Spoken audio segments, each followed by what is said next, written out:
السلام علیکم. ہمارے چینل بیا اور مالا پر خوش آمدید.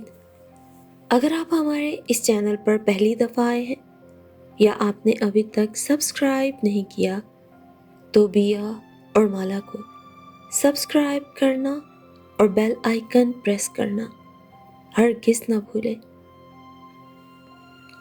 شہر کے پوش علاقے میں رہائش پذیر افراد کے ہاں آج کل پارٹیوں کا موسم چل رہا تھا. روزہ چاہے رکھیں یا نہ رکھیں مگر افطاری میں شریک ضرور ہوں گے اور اپنے جیسے پیٹ بھروں کی افطاری پر کھلے دل سے خرچ بھی کریں گے. کل خان حیدر کے ہاں پارٹی اور ایسی شاندار افطاری تھی کہ شرکا اش اش کر اٹھے تھے. افطاری کے لیے 20-25 ڈشز تھیں اور مختلف پھلوں کے ڈھیر الگ. افطاری کے بعد مغرب کی باجماعت نماز کا اہتمام بھی تھا. اس پارٹی میں 100 کے قریب لوگ شریک تھے مگر جماعت میں صرف 25 سے 30 افراد شامل تھے. باقی ادھر ادھر کرسیوں پر بیٹھ کر ایک دوسرے کے ساتھ خوش گپیوں میں مصروف تھے. خواتین یوں تیار ہو کر آئی تھیں جیسے شادی کی کسی تقریب میں شریک ہوں. اتراتے ہوئے ایک دوسرے پر بازی لینے کی تگ و دو میں مصروف. سر سے پاؤں تک مختلف برانڈز کے چلتے پھرتے اشتہار بنی ہوئی تھی. یہاں کا یہی چلن تھا کہ 10ویں روزے کے بعد افطار پارٹیوں کا سلسلہ شروع ہوتا اور پھر 29ویں روزے پہ جا کر کہیں رکتا تھا. ہر کوئی ان پارٹیوں میں ایک دوسرے پر بازی لے جانا چاہتا تھا. مقصد ثواب کے ساتھ ساتھ بہت سے دنیاوی فوائد کا حصول بھی ہوتا تھا. افطار کرانا کار ثواب ہے مگر تب جب یہ کام غربا، مساکین اور ضرورت مندوں کے لیے کیا جائے، نہ کہ خود نمائی کے جذبے یا دنیاوی فوائد کی غرض سے پیٹ بھروں کے آگے کھانے کے ڈھیر لگا دینے سے. آج سعید زمان کے گھر پارٹی تھی. مسز حماد اور مسز خالد وہیں جانے کے لیے تیاری کر رہی تھی. ہیلو مسز حماد، کیا حال ہے؟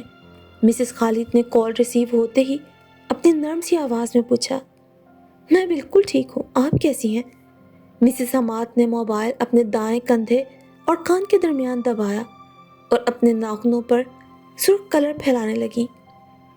میں نے یہ پوچھنے کے لیے فون کیا تھا کہ آج آپ سعید زمان کی طرف سے دی جانے والی پارٹی پر جا رہی ہیں تو مجھے بھی پک کر لیجیے گا. خالد آفس سے آئیں گے ادھر اور میری گاڑی مکینک کے پاس ہے. مسز خالد نے التجا کی. اوکے مسز خالد، میں آپ کو پک کر لوں گی، پریشان نہ ہوں.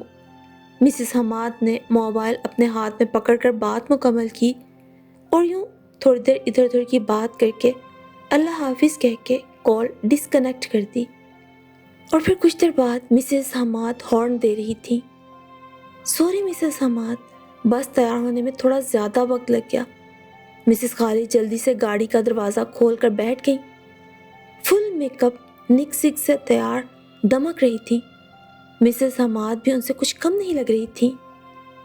ایک تو رمضان میں خرچ بہت ہو جاتا ہے، ہر پارٹی کے لیے ایک نیا جوڑا بنانا پڑتا ہے.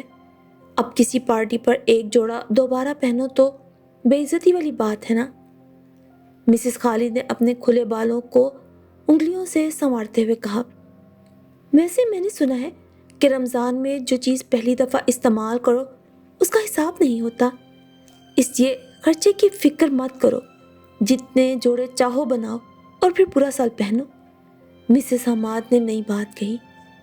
وہ یہ بات بھول گئی کہ انسان کے ہر سانس کا حساب ہوگا.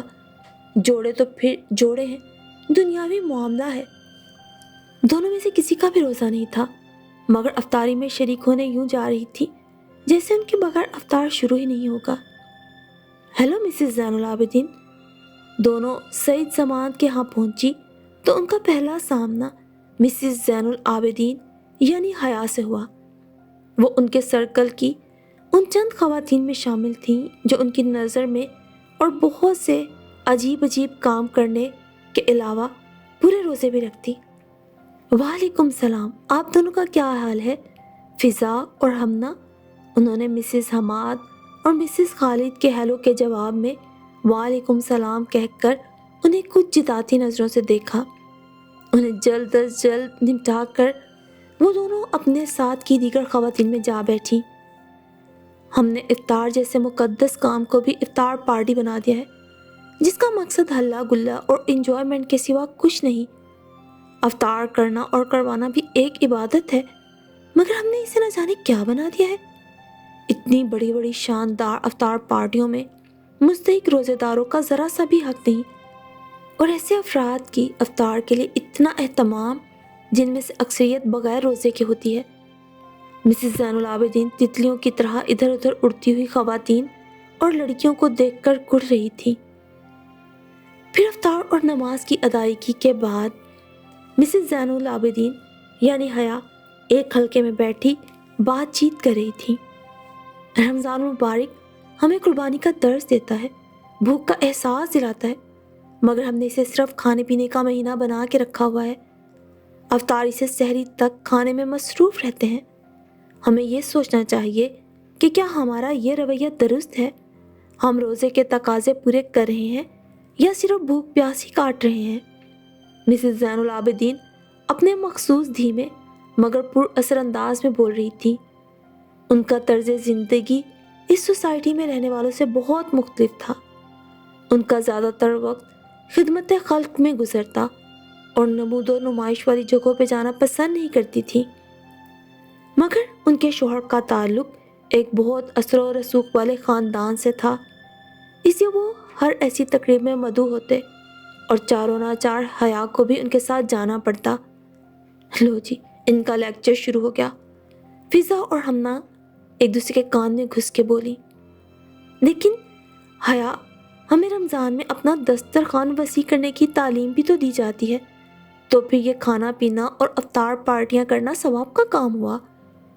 بالآخر فضا نے کبھی کبھی درس میں سنا ہوا جملہ سوچے سمجھے بغیر کہہ دیا، تو ہمنا نے آنکھوں ہی آنکھوں میں ان کی اس بات کی تائید کی اور انہیں داد بھی تھی۔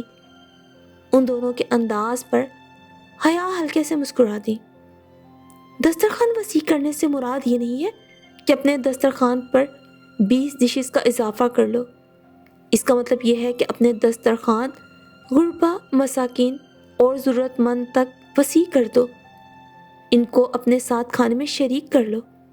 انہوں نے فضا کے جملے کی وضاحت کی تو وہ دونوں منہ بنا کے رہ گئیں۔